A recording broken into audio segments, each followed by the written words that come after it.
नमस्कार। आज हम मत्स्य पुराण के कुछ चुने हुए हिस्सों पर बात करेंगे। हमारे पास ये पंडित श्री राम शर्मा आचार्य का एक सरल हिंदी अनुवाद है संस्कृति संस्थान बरेली से। तो मकसद ये है कि इन प्राचीन अंशों से मुख्य कथाएं, शिक्षाएं और कुछ दिलचस्प पहलू निकाले, समझे उनको। शुरुआत में ही वो मत्स्य अवतार की कहानी या इसमें जो अलग अलग विषय हैं वो काफी खींचते हैं अपनी तरफ। चलिए देखते हैं इसे। बिल्कुल। मत्स्य पुराण, जैसा आपने कहा, 18 महापुराणों में से एक है और इसमें ज्ञान का एक बहुत बड़ा भंडार है। ये सिर्फ कथाओं तक ही सीमित नहीं है, बल्कि इसमें धर्म, अनुष्ठान, सृष्टि विज्ञान और मानव जीवन के कई पहलुओं पर भी काफी कुछ है। हाँ, और सबसे जानी मानी कथाओं में से एक तो राजा मनु और भगवान विष्णु के मत्स्य अवतार की है। कैसे वो छोटी मछली बढ़ते बढ़ते विशाल हो गई और फिर मनु को आने वाले महाप्रलय के बारे में बताया। हाँ, ये कथा सिर्फ एक बचाव की कहानी नहीं है, ये तो सृष्टि की निरंतरता का प्रतीक है।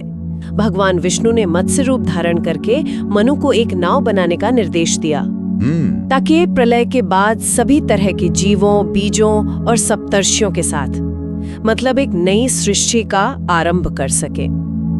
ये ईश्वर की रक्षा करने वाली और सृष्टि को बनाए रखने की भूमिका दिखाता है।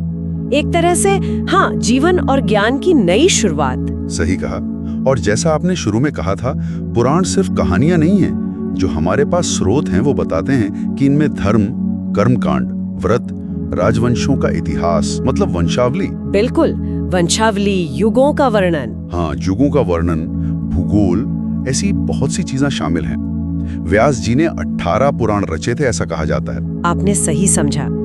ये ग्रंथ एक तरह से ज्ञान के विश्वकोश जैसे हैं। इनमें सृष्टि की उत्पत्ति कैसे हुई, देवता और ऋषि कौन थे, उनकी वंशावलियां, भारतवर्ष का वर्णन। भारतवर्ष का वर्णन भी है? हाँ, उसकी नदियां, पर्वत, अलग अलग आश्रम जैसे गृहस्थ, वानप्रस्थ, उनके कर्तव्य क्या हैं, और श्राद्ध जैसे महत्वपूर्ण अनुष्ठानों का भी बहुत विस्तार से वर्णन मिलता है। और एक दिलचस्प बात यह है कि पुराण बदलते समय के साथ वैदिक सिद्धांतों और जो लौकिक प्रथाएं थीं, जैसे मंदिर पूजा, भक्ति, इनका समन्वय भी करते हैं। अच्छा, ये तो काफी गहरा है। अच्छा, एक बात जो मुझे पढ़ते हुए काफी रोचक लगी वो है दैव यानी भाग्य और पुरुषार्थ यानी कोशिश। इनके बीच का जो रिश्ता बताया गया, ऐसा लगता है कि पुराण पुरुषार्थ को ज्यादा महत्व देते हैं। हाँ, ये बहुत महत्वपूर्ण शिक्षा है। पुराण सिखाते हैं कि आलसी या सिर्फ भाग्य के भरोसे रहने वाला व्यक्ति सफल नहीं हो सकता। जीवन में सफलता के लिए उत्तम कर्म और निरंतर प्रयास ये आवश्यक है, चाहे भाग्य साथ ना दी दे रहा हो। हाँ, भले ही भाग्य प्रतिकूल क्यों न हो, कर्म ही प्रधान है। मतलब ये नहीं कि भाग्य कुछ है ही नहीं, पर पुरुषार्थ के बिना उसका कोई अर्थ नहीं। समझ गया। तो कर्म करना जरूरी है और शायद इसीलिए इसमें व्रतों और अनुष्ठानों की इतनी विस्तृत चर्चा है। जैसे श्राद्ध कर्म का जिक्र है, सावित्री व्रत, सरस्वती व्रत, कल्याण सप्तमी और भी कई हैं। हाँ बिल्कुल। श्राद्ध, जिसका मतलब ही श्रद्धा से है, वो पितरों के प्रति सम्मान और उन्हें संतुष्ट करने का एक महत्वपूर्ण कर्म माना गया है। पुराणों में नित्य, नैमित्तिक और काम्य, मतलब अलग अलग तरह के श्राद्ध का विधान बताया गया है। अच्छा। इसी तरह जो विभिन्न व्रत हैं, वो देवी देवताओं को प्रसन्न करने और विशेष फल पाने के लिए किए जाते हैं, जैसे अच्छी सेहत, ज्ञान या सौभाग्य। इनकी विधियां और महत्व काफी विस्तार से समझाए गए हैं। जैसे सावित्री व्रत की कथा तो बहुत प्रसिद्ध है।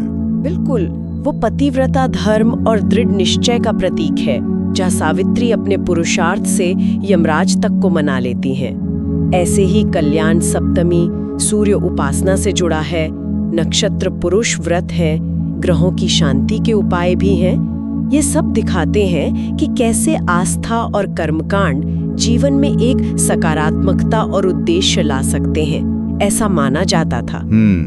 और इन धार्मिक पहलुओं के साथ साथ, जैसा आपने पहले इशारा किया था, दुनियावी जानकारी भी है, जैसे भारतवर्ष का भूगोल। हाँ, भारतवर्ष का वर्णन है, उसके 9 खंड बताए गए हैं। प्रमुख नदियां गंगा, यमुना, नर्मदा, कावेरी, इन सब का जिक्र है। पर्वत श्रृंखलाओं का भी। जी। पुराणों में ब्रह्मांड, जम्बूद्वीप और खास तौर पर भारतवर्ष, जिसे कर्म भूमि कहा गया है। कर्म भूमि? हाँ, यानी वो जगह जहाँ कर्म करके उन्नति की जा सकती है। तो उसका एक भौगोलिक और पौराणिक आप कह सकते हैं नक्शा खींचा गया है और समय की गणना भी है इसमें। युगों में सतयुग, त्रेता, द्वापर, कलयुग और मनवंतर, ये तो बहुत ही विशाल कालखंड है। अरबों साल के। तो मत्स्य पुराण के ये अंश हमें दिखाते हैं कि ये ग्रंथ कितना व्यापक है। इसमें सृष्टि विज्ञान है, धर्म है, कर्मकांड, इतिहास, कथा के रूप में ही सही, भूगोल और जीवन जीने की कला, सब कुछ है। और खास तौर पर कर्म और पुरुषार्थ पर बहुत बल दिया गया है। बिल्कुल। और यहीं पर शायद हम सुनने वालों के लिए एक विचार छोड़ सकते हैं कि ये जो प्राचीन कथाएं हैं या श्राद्ध जैसे अनुष्ठान हैं और ये पुरुषार्थ पर इतना जोर, आज के समय में ये हमारी सांस्कृतिक प्रथाओं और व्यक्तिगत नजरिए को किस तरह प्रभावित करते हैं? क्या इनका आज भी कोई महत्व है? इस पर विचार किया जा सकता है। शायद अपनी जड़ों और वर्तमान के बीच कुछ नए पुल मिल जाएं।